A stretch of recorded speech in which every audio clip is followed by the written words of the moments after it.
It's an most incredible journey. I got sick about 14 years ago and really just aches and pains in my body to the point that I couldn't continue the activities I was doing anymore, and I was just desperate for relief, and then started visiting doctors and going to appointments to figure out what was going on, doing blood work. Just like this discovery journey that I really didn't know would lead into a spiritual process, but also like a process of truth telling. 4 years ago, I started a blog called Roots and Truth. So it has that word like truth in it. Let's find truth, and where's the root of what's going on with a symptom or a story?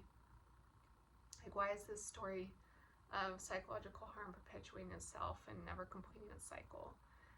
Those were the stories that I wanted to tell within this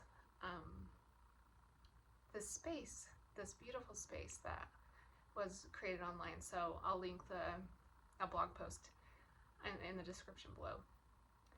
I intentionally come to my story as a part of saying like, hey, others, you're not alone.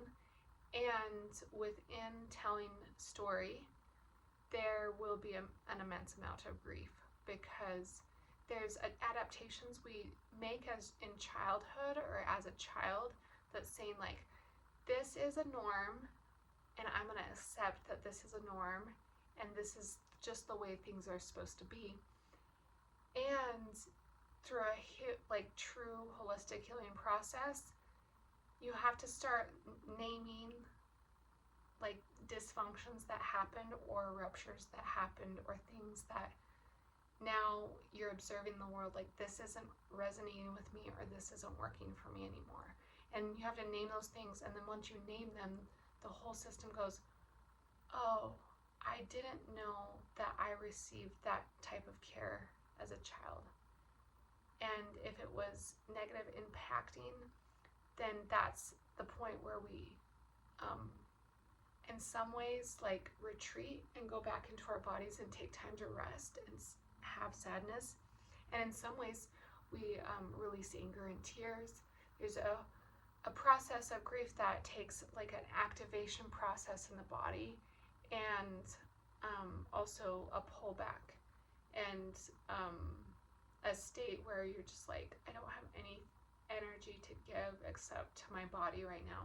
It's a beautiful process and a beautiful way to approach your healing journey with love. And I want to encourage everyone, and as you go to your story, or you start remembering little snippets, or themes come up in dreams, that is an invitation to learn and to start naming. In this space, I share resources on every single video I make, and then the blog posts also have a small list of resources.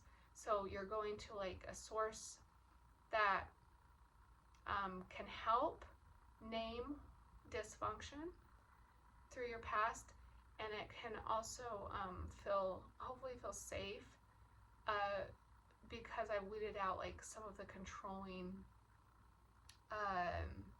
narratives or books that would continue to help someone stay in like a perpetually stuck place. I wish you all so well in your journey, and I'm grateful to be here with you.